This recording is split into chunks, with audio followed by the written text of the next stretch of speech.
So review ko lang, no. Ito yung solar, no, na ceiling na nabili ko, no, sa halagang 356 dito sa Shopee, no. So maliit lang siya, no. Sa nakala ko, umorder ako ng 20,000 watts yung nakalagay doon, no. 20,000 watts kasi nga nakakala ko or in-expect ko na malaki talaga kasi naka-order ako ng maliit. Ganito rin kaliit yung panel niya, no. 500 watts din nakalagay doon. So in-expect ko talaga na malaki kasi 20,000 watts ito. So yung isa 500 watts lang yun. Tapos ito nag-promo sila, mamili ako ng isa, no. So ito lang yung kalaki, no. May limang ano lang sa panel niya, 1, 2, 3, 4, 5, 5 lang. Tapos ganito lang kaliit, no. Ulit lang ganun lang, oh. Tapos yan ito rin, no. So kung dangkalin mo, so ano lang talaga, oh, mababa lang, maliit lang siya talaga, no. So maliit lang siya sa nakala ko, no, sa expectation. So titignan natin ngayon ang battery niya kung may value, may quality ba, or ano ba ito, or maganda ba ito. So titignan natin, no. So madali lang siyang buksan kasi ikutin mo lang, di ba? Tapos buksan natin ito, no. So may dalawang screw dito, isa saka dalawa, buksan ta lang.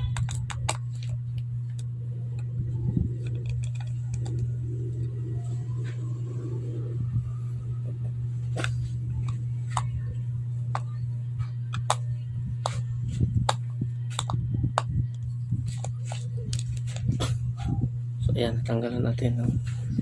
Ito yung ano niya, diba? So tignan mo yung battery niya, diba? Walang BMS, diretso siya sa diretso lang yung kuan niya. Ayan. Ito lang yung laman niya, diba? So ito lang yun ang gamit niya. Tapos remote. So pailawin natin. Malakas naman siya. Makakalaman to mamayang gabi. So kung titignan mo yung battery niya, wala talagang nakalagay dito. Pero itong battery niya is 18660 ata to. 18650, tapos 3.7 volts, no. So ito lang yun. So plano ko papalitan lang ito ng battery. Battery lang naman ang papalitan nito. So ito lang, no, yung review niya. So kung gusto mong so kung i-compare ko ito sa mga DIY, no, na ginagawa, yung mga ginagamit na mga utility box or yung mga junction box, no, na may mga bulb. Kung i-compare ko siya dito or review ko siya or i-compare ko ito doon, mas maganda ang ganito. Mas maganda ang ganito kasi mas makasave ka pa sa mga ganitong solar, no, na lights, no. Pang indoor lang kasi ito, pang kwarto, sa loob ng bahay na maliit lang. So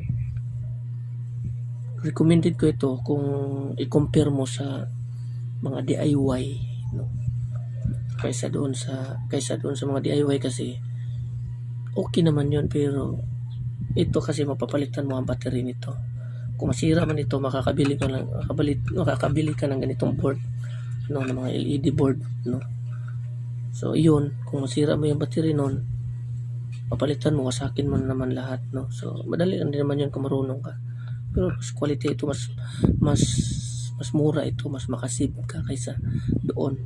Yung iba kasi doon, yung mga vlogger, nagbibinta sila ng gano'n, ng mga nasa 1,900, 100. Samantalang kung bibili ka ng mga ganito, nasa 356 or 400 lang. Kasama na siyang panel, no. Battery lang papalitan mo, okay lang. Battery lang yung papalitan. So okay naman itong ganito. Compare mo talaga sa sa solar, no, na binibenta nilang DIY, no. So buksan mo lang, madali lang sa mabuksan kaysa doon sa square type. Kung i-compare ko ito sa square type, kasi meron akong ganito, square type, ganito rin kalaki. Mas madali ito buksan. Mas maganda pa ito kaysa doon. Binili ko yung square type una kasi sabi nila mas maganda daw yun kaysa nito. Pero mas maganda ito kaysa sa square type, yung circle. na ceiling. Magkaalaman to mamayang gabi. Subukan ko to.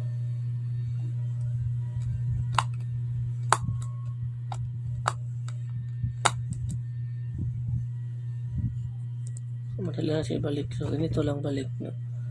Transparent yung ano niya. So, ito yung may ano dito. Dito may pads. Ikot mo pa kaliwa. Lock na. Tapos buksan natin. Lakas naman siya. Lakas yung ilaw niya. Lalo na paggabi. No? So hanggang dito na lang, no. Ito yung review ko. Maganda siya. Maganda itong ganito. Di ba rin mura, no? Pang emergency light lang talaga siya, no? Pang emergency.